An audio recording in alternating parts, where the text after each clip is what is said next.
Salvato dal maltempo arriva il primo conto dei danni in agricoltura, 500 milioni di euro, Bellunese e Vicentino le zone più colpite. Continua il nostro viaggio tra i comuni in ginocchio che cercano di rialzarsi. Sciacalli in azione nel Bellunese dove hanno rubato il gasolio necessario ad alimentare i generatori di corrente. Il prefetto Esposito annuncia un'intensificazione dei controlli. Il governatore Zaia spinge per il governo a intervenire subito, servono soldi ma prima ancora poteri speciali per gestire lo smaltimento degli alberi e la ricostruzione. Sabato la visita del Presidente del Senato Casellati. Festa in un circo allestito a Verona, si trasforma in una rissa fra 3 addetti. Un 57enne pestato a sangue da 2 uomini finisce in ospedale in gravissime condizioni. Anziano cieco aggredito e rapinato in strada a Mestre, ma alcuni passanti riescono a inseguire il bandito e bloccarlo per farlo arrestare. 15 nuovi casi di West Nile, la febbre del Nilo registrati a ottobre a Padova e provincia. La regione intanto vara il piano di maxi prevenzione per il 2019. Il singolare caso di un automobilista multato nel Trevigiano per eccesso di velocità, sanzione revocata perché lo strumento non era visibile a causa dell'erba lungo il ciglio della strada troppo alta. Telespettatori di Antena 3, buongiorno, bentrovati. La prima edizione dei nostri telegiornali e dunque ovviamente in primo piano c'è l'emergenza maltempo e i suoi danni, gli effetti di una montagna che sta cercando di rialzarsi a fatica per cercare di tornare alla normalità, ma ci vorrà ancora molto tempo. Noi come ogni giorno vi raccontiamo storie, volti, voci e poi quello che accade, le ultime novità, gli ultimi aggiornamenti dalla montagna devastata. Intanto, come vedete, sempre in sovraimpressione c'è il conto corrente attivato dalla Regione ormai da qualche giorno per poter inviare quello che potete, quello che volete in aiuto alle popolazioni colpite. Danni sono tantissimi, il miliardo già citato da Zaia, una buona parte di questi riguarda l'agricoltura. Di oggi la stima di Coldiretti con 500 milioni di euro per tantissime situazioni ovviamente gravi. E Bellunese e Vicentino ovviamente sono le zone più colpite, da una parte l'altopiano di Asiago, dall'altra la montagna bellunese, lo vedremo poi nel dettaglio. Nel frattempo, in attesa di collegarci con la nostra Tiziana Bolognani, che si trova insieme a Renato Capoia a Roccapietro, paese simbolo di questa ondata devastante per il maltempo, torniamo a parlare di sciacallaggio. Purtroppo in mezzo a tanta solidarietà c'è anche chi ha pensato, come abbiamo raccontato nel telegiornale del Veneto di ieri sera, di rubare il gasolio dai generatori di corrente che sono vitali in questi giorni in attesa che venga ripristinata la corrente in modo normale. La denuncia della Regione e subito il prefetto che dice intensificheremo i controlli. I due volti della stessa medaglia, quella della devastazione del maltempo. Da un lato la solidarietà dilagante sotto forma di uomini, mezzi, beni di prima necessità che da lunedì sono confluiti nei paesini della montagna veneta. Dall'altro l'azione senza scrupoli, vigliacca degli sciacalli che in occasione di ogni calamità entrano in scena. Puntuali in azione anche nel Bellunese, dove, come ha denunciato l'assessore regionale Bottaccin, hanno rubato il gasolio necessario ad alimentare i generatori. Poi arrivano questi imbecilli che bloccano tutto e credo che al di là del fatto che comunque se qualcuno va a rubare del gasolio è un reato, quindi penalmente perseguibile, ma fra virgolette è ancora il male minore, perché è veramente un affronto nei confronti delle vittime di questo evento, i 3 deceduti e tutti quelli che in questo momento sono in difficoltà, ma anche per tutti quelli che stanno operando e stanno cercando di dare il massimo per aiutare questa gente. È veramente una cosa pessima. Anche il prefetto di Belluno, Francesco Esposito, parlando dei furti di gasolio, ha sottolineato come l'azione degli sciacalli abbia comportato un danno ulteriore. I serbatoi infatti sono stati lasciati aperti, permettendo così alla pioggia di entrare, mettendo di conseguenza fuori uso gli stessi generatori. Su questo è stato proprio stasera studiato un piano di vigilanza da parte delle forze di polizia e dell'esercito, in modo tale che cercheremo di scongiurare il più possibile casi come questi di sciacallaggio, di inciviltà che non dovrebbero esistere. Allora, lo dicevamo prima, sabato è previsto la visita ufficiale in Veneto, nei luoghi colpiti dal maltempo, del Presidente del Senato, Maria Elisabetta Alberti Casellati. Ovviamente un passaggio più lungo, più importante sarà nel Bellunese e dovrebbe essere accompagnata in questi luoghi dal governatore Luca Zaia. Un momento in più per il governatore per continuare il pressing di questi giorni su Roma, sul governo anche, per spingere a fare interventi subito, immediati, non solo i soldi che servono ma anche dei poteri speciali per poter gestire lo smaltimento degli alberi abbattuti e anche per iniziare da subito il processo di ricostruzione. Sentiamo. Adesso attendiamo un primo stanziamento che è quello delle somme urgenze, ma attendiamo soprattutto l'ordinanza di protezione civile che dà incarico al commissario e soprattutto i poteri speciali. Per il governatore del Veneto Zaia è fondamentale intervenire subito sulla montagna bellunese e una delle priorità è quella di rimuovere i 15 milioni di alberi abbattuti dal vento. Noi abbiamo 100.000 ettari di bosco, 60% pubblico, 40% privato. Se i privati si rifiutassero di fare le pulizie o se qualcuno si innamorasse dei tronchi nel suo territorio, noi dobbiamo assolutamente intervenire e togliere quei tronchi e quindi ci vogliono anche poteri speciali. Serve l'aiuto di tutti, ma soprattutto servono fondi da destinare a quei paesi devastati da acqua, fango e vento. Il primo appello lo facciamo al governo, visto che paghiamo un sacco di tasse, ci aspettiamo una bella risposta e il governo ci è sempre stato a fianco fino ad ora, ci sono già dei bei propositi. E poi ci sono i privati e le aziende che stanno già rispondendo all'appello, pronte a fare la loro. Molti rinunciano agli omaggi di Natale e dicono storniamo tutte le cifre al conto corrente della Regione, che è il conto dedicato ai nostri alluvionati, ai catastrofati come li chiamo io, no? E a proposito del conto corrente istituito dalla Regione Veneto, a chi è scettico nel versare temendo che i soldi possano non arrivare a destinazione, il governatore risponde così. Noi abbiamo già avuto un test che è stato quello del 2010, fino all'ultimo centesimo è andato ai territori, punto. Se poi qualcuno vuole fantasticarci sopra va in procura, non nei social network, almeno vediamo faccia e nome e cognome. Tante le attività in questi giorni, i vari volti ovviamente di questa emergenza, ad esempio lo vediamo qui l'attività degli specialisti speleologi del soccorso alpino che hanno fatto brillare due massi di circa 20 metri cubi l'uno a Roccapietore e a Livinallongo del Col di Lana, dove un masso caduto dall'alto bloccava metà carreggiata e si temeva potesse muoversi e scivolare a valle, quindi l'intervento proprio per far brillare questi massi che ostruivano la strada e diventavano pericolosissime. Sono uno dei tantissimi interventi di questi giorni che vi stiamo raccontando e continuiamo a raccontarvi. Intanto, come dicevamo, ogni giorno continua il nostro viaggio tra le zone colpite, ripeto, fra poco ci collegheremo di nuovo con Roccapietore, il viaggio per esempio ha toccato anche Rivamonte, allora vediamo la situazione di un paese a lungo rimasto isolato in questi giorni. Siamo arrivati fino a Rivamonte a Gordino e la strada che abbiamo percorso è una strada oggettivamente disastrata, aperta da pochissimi giorni, in alcuni punti si percorre a senso unico alternato, come qui c'è un semaforo alla mia sinistra. Qui come vedete gli alberi che giacciono su questo pendio, su questo versante, poco più avanti si sta sistemando una frana che ha invaso la carreggiata. Signore, buonasera. Che disastro qui, Abbastanza. Abbiamo visto la strada, ma ci sono le frane, ci sono gli alberi a terra. Che ore avete passato lunedì? Insomma, quando è passata è finita, il momento che è venuta giù che è pericoloso dopo. Come fare? E così il tempo è quello che è. Siete stati isolati per un po' di tempo? Sì, purtroppo sì. Avevate mai visto una cosa del genere? Del 66 l'abbiamo vista. Con il vento, con gli alberi? Con il vento, però era ancora più acqua, ma meno vento è stato.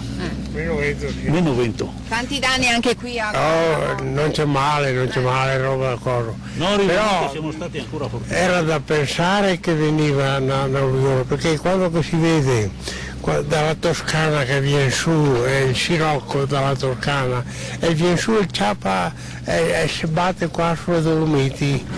Del 66 uguale ha fatto qua. Siete isolati dal mondo? Sì, isolati, e l'altro giorno per una settimana è mancata anche la luce, adesso ho messo dei generatori, allora abbiamo la luce, un po' meglio, ma le condizioni, le solite condizioni queste sono. Il conto corrente l'abbiamo visto in sovraimpressione, lo rivediamo meglio, lo facciamo vedere perché è importante per molti che ancora vogliono segnarselo. Eccolo qui, il Veneto in ginocchio, la Regione Veneto ha aperto questo conto corrente intestato appunto alla Regione del Veneto, quello è l'Iban, vedete in sovraimpressione, IT75C 02008 02017. 000105442 360, la causale Veneto in ginocchio per maltempo ottobre-novembre 2018. Ricordiamo c'è anche l'SMS solidale o la chiamata dalla rete fissa al 45500, questi due canali. Ovviamente l'SMS solidale è una iniziativa nazionale, quindi sono aiuti che andranno distribuiti tra Liguria e Veneto e Friuli Venezia Giulia. Il conto corrente intestato invece dalla Regione è specifico per la montagna, o comunque è specifico per quanto riguarda il Veneto.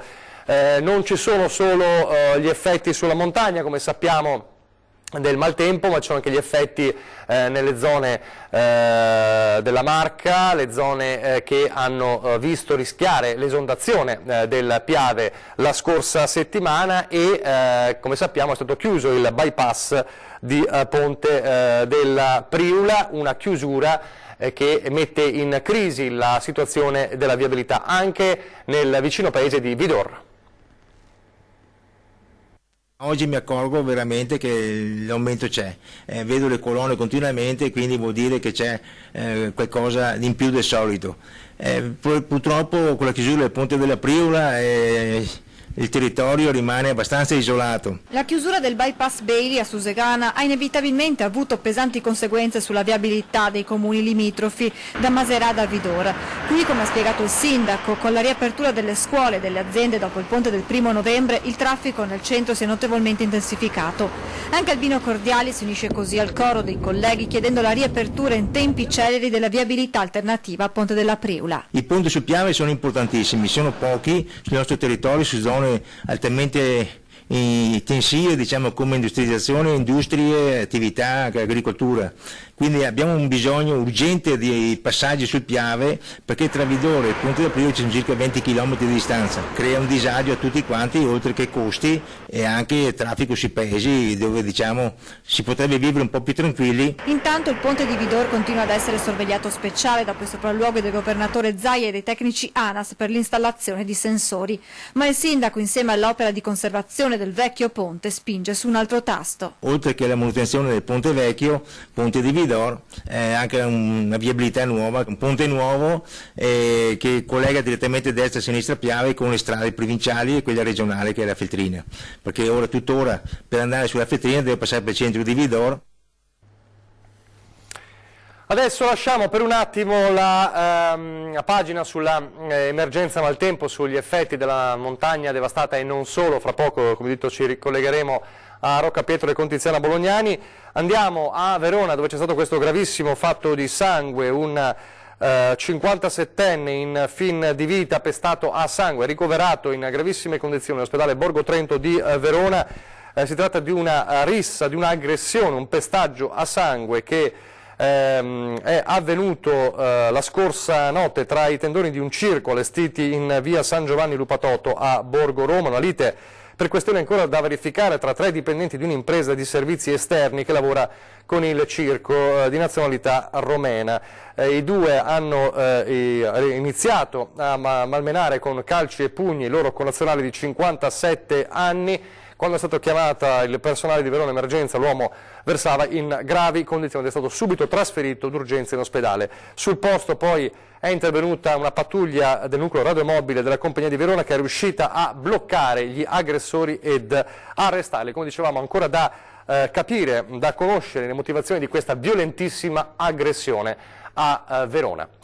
Adesso invece a Padova e continuiamo con la cronaca, dovremmo avere in collegamento telefonico il nostro Federico Fusetti che ha seguito la conferenza stampa della polizia che ha sgominato una banda di predoni. È così, Federico? Sì, buongiorno Nicola, buongiorno ai telespettatori. Sì, sono giorni un po' così di tensione a Padova, proprio per questo susseguirsi di spaccate, e l'abbiamo già ampiamente trattato questo tema, ma anche insomma di furti in abitazione che sono un'altra piaga di attualità. Come dicevi, in effetti la squadra mobile ha arrestato 3 persone proprio mentre stavano compiendo un furto. 2 così un po' anche gli aspetti da sottolineare. Intanto il fatto che gli agenti da giorni seguivano queste 3 persone perché, conoscendo bene il territorio e avendo anche in parte riconosciuto alcuni dei 3 già noti alle forze dell'ordine, si erano insospettiti perché nel quartiere Arcella queste persone in pratica stavano effettuando da giorni un sopralluogo intorno ad una casa singola, una villetta, e avendoli visti insomma con questa temperatura ancora quasi primaverile, ma con vestiti pesanti, occhiali da sole, berretto di lana calcato sulle orecchie per non farsi ovviamente riconoscere, si erano un po' insospettiti, dicevo, i poliziotti, e quindi avevano deciso di tenerli d'occhio per un po'. L'altro aspetto da sottolineare è la collaborazione dei cittadini, perché i vicini di casa di questa villetta, che era appunto l'obiettivo dei ladri, hanno messo a disposizione i loro appartamenti, e quindi in questi giorni i poliziotti hanno potuto dall'interno delle abitazioni dei vicini rimanere lì a controllare cosa stava accadendo, e insomma quando hanno deciso di entrare in azione questi ladri, 2 fuori in auto a fare da palo e 1 all'interno della casa per saccheggiarla, l'uomo è rimasto oltre un'ora perché ovviamente era tranquillo sapendo dei 2 complici all'esterno che l'avrebbero avvisato in caso di pericolo. Invece i poliziotti hanno bloccato i complici impedendogli di comunicare con l'uomo all'interno, che è uscito ed è stato a sua volta fermato con la refurtiva, quindi monili in oro che aveva portato via e che aveva con sé, e quindi insomma arresto per tutti e 3, tra loro anche una donna, 2 sono volti noti come dicevo, uno dei 2 addirittura è attualmente in prova ai servizi sociali, quindi insomma non era proprio l'attività giusta che doveva svolgere in queste ore. Quindi 3 arresti e banda sgominata. Parliamo del quartiere Arcella. A te la linea, Nicola. Grazie Federico Fusetti, continueremo con la cronaca e torneremo in montagna, nella montagna devastata, subito dopo la pubblicità.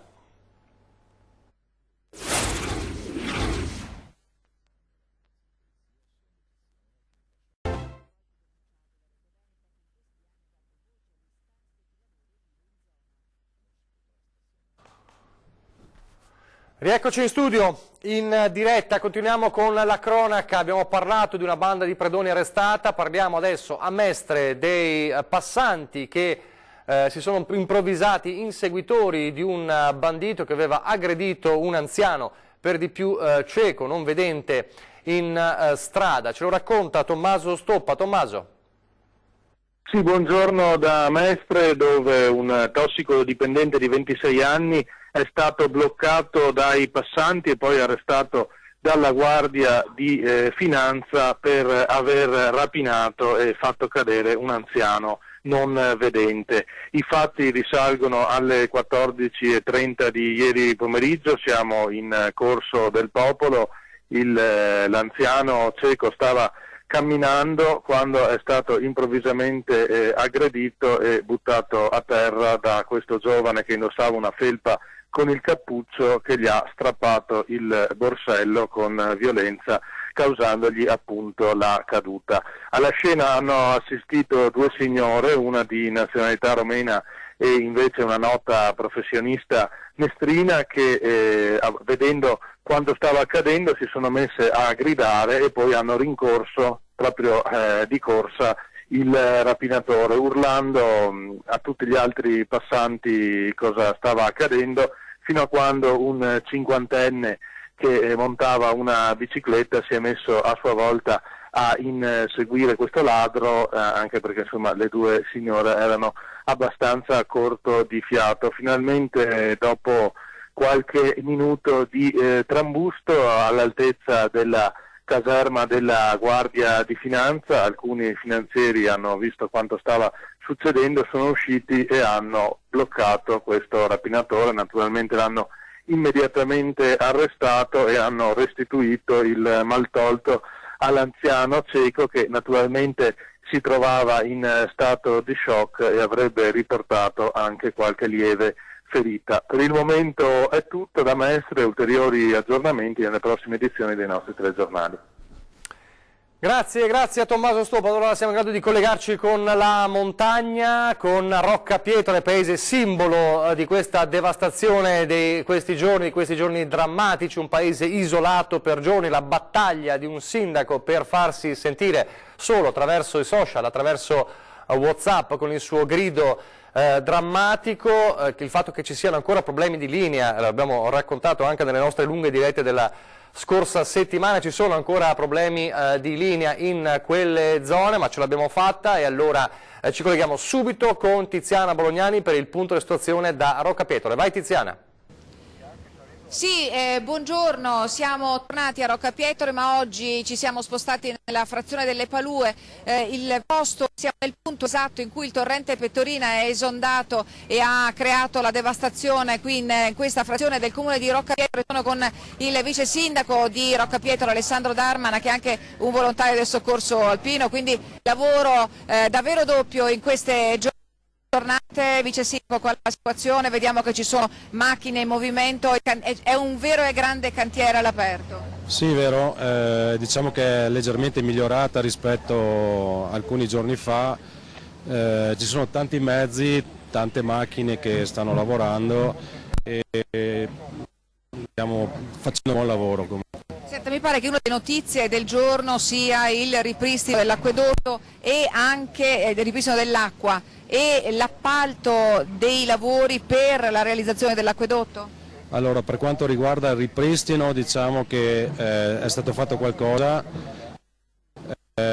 solo che purtroppo parte della condotta è intasata, quindi i tecnici del BIM stanno lavorando da 3 giorni ininterrottamente proprio per dare acqua a queste frazioni. Ci sono grossi problemi, quindi alcune case hanno l'acqua non potabile, ma perlomeno acqua per lavarsi e per l'igiene, e altre ancora no. Grazie vice sindaco, la lasciamo al suo lavoro perché è molto impegnato evidentemente come tutti i rappresentanti istituzionali. Anticipo che questa è in corso in questo momento proprio davanti a noi un sopralluogo con il sindaco Andrea De Bernardin, c'è anche l'assessore regionale al turismo Federico Caner. Si sta cercando di verificare qual è la situazione sul territorio e soprattutto qual è la situazione delle strutture ricettive, la maggior parte delle quali sono state pesantemente danneggiate dall'acqua e dal vento, dal frane, del materiale che è caduto in questo luogo che il sindaco ha ben detto è l'epicentro della violentissima ondata di maltempo che ha stravolto il Bellunese. Sono altre domande da studio, vi restituisco la linea. Grazie Tiziana, avete visto le difficoltà ci sono ancora per la linea, per i nostri collegamenti, soprattutto da Rocca Pietre, paese rimasto a lungo isolato dal maltempo. Allora adesso parliamo di West Nile, virus West Nile. Chi pensava che l'emergenza fosse passata, almeno nel Padovano, deve registrare in ottobre 15 nuovi casi. 15 nuovi casi di West Nile, la febbre del Nilo, si sono registrati a ottobre a Padova e provincia. Proprio quando si pensava che l'emergenza fosse archiviata e che le zanzare che trasmettono il virus fossero scomparse con l'autunno, i casi di possibile contagio sono passati invece da 80 a 95. È questo il dato contenuto nel bollettino diffuso dalla Regione Veneto, che conferma come Padova sia in testa per casi accertati, mentre per quelli probabili la provincia di Padova è al secondo posto con 21, Treviso prima con 41 sui 98 dell'intero Veneto. Quanto ai casi accertati, detto del primo posto di Padova con 95, dietro ci sono Verona, Rovigo, Venezia, Treviso e chiude Vicenza con 11 casi. A Treviso adesso con il singolare caso di un automobilista multato a Nervesa della Battaglia per eccesso di velocità, ma la sanzione è stata revocata e sentite perché. Erba troppo alta sul ciglio stradale, autovelox mobile e pattuglia nascosti dalla vegetazione. Tanto è bastato a far annullare una multa per eccesso di velocità inflitta dal comune di Nervesa a un automobilista che ha contestato quella che riteneva una palese irregolarità. La scarsa, praticamente inesistente visibilità dello strumento di rilevazione e dei vigili urbani che lo utilizzavano lungo via Priula a Bidasio. Aveva quindi deciso di ricorrere affidandosi a un avvocato. Le perizie hanno stabilito che al momento dell'infrazione l'erba era eccessivamente alta, circa 1 metro, e quindi nascondeva il velox, la cui presenza per legge deve invece essere ben visibile e segnalata. Da qui la decisione dello stesso comune, in autotutela, di revocare la sanzione depositando l'atto sul tavolo del giudice di pace chiamato a dirimere la questione.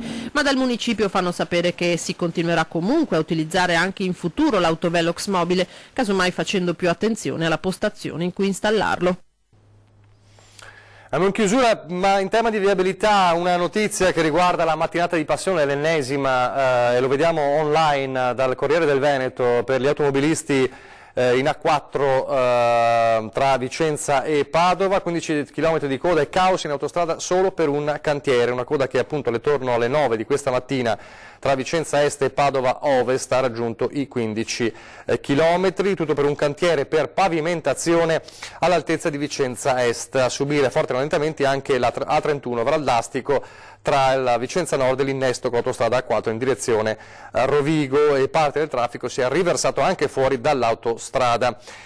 Secondo quanto comunicato dalla società Autostrade Brescia-Padova, lo svincolo di Vicenza rimarrà chiuso in entrata in direzione Milano fino alle 20 dell'8 novembre, cioè domani, in uscita per il traffico proveniente da Venezia fino alle 20 dell'8 novembre. Quindi questa è una notizia che può interessare ovviamente chi si mette in transito in questi giorni e anche domani, e ovviamente c'è stata un'ennesima mattinata da dimenticare per gli automobilisti. Ore 13, salute oggi, dopo di noi fra pochissimo, e parliamo di sindrome da fatica cronica insieme ai rappresentanti dell'associazione CFS, il presidente Girolamo Carollo e anche poi Stefania Tottolo Bellan e una signora, Chiara Sacchetto, affetta da questa sindrome della fatica cronica. E poi questa sera, 20:10, torneremo a dare uno sguardo al Veneto in ginocchio e alla montagna ferita con il presidente della provincia di Belluno, nonché sindaco di Longarone, Roberto Padrin,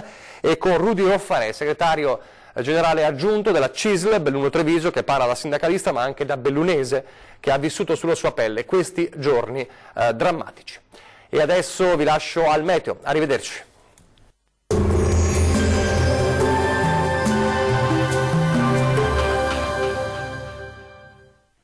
Ben ritrovati al meteo. Continua a piovere sulle nostre regioni, sia pure in maniera meno intensa. Vediamo il dettaglio. Sul Veneto il cielo si presenterà irregolarmente nuvoloso e a tratti anche coperto, con piogge e temporali sparsi ma piuttosto frequenti, possibili un po' su tutti i settori. Non mancheranno comunque ampie pause asciutte e soleggiate. Temperature minime tra 10 e 13 gradi, massime comprese invece tra 13 e 18 gradi. Vediamo ora che tempo farà sul Friuli Venezia Giulia. Avremo condizioni spiccatamente instabili un po' su tutto il territorio regionale. Il cielo sarà molto nuvoloso con precipitazioni piuttosto frequenti e localmente anche di moderata intensità, in attenuazione comunque durante le ore notturne. Temperature minime tra 12 e 14 gradi, massime comprese invece tra 15 e 17 gradi. Vediamo infine la situazione meteorologica del Trentino Alto Adige. Non cambia di molto lo scenario, anche sulla nostra regione infatti sarà possibile qualche pioggia, soprattutto sui settori meridionali, mentre sulle Alpi di confine non si esclude qualche pausa più asciutta e anche soleggiata. Temperature minime tra 8 e 11 gradi. Le massime invece oscilleranno tra i 10 e i 15 gradi. Dal meteo di Antenna 3 è tutto. Arrivederci al prossimo aggiornamento.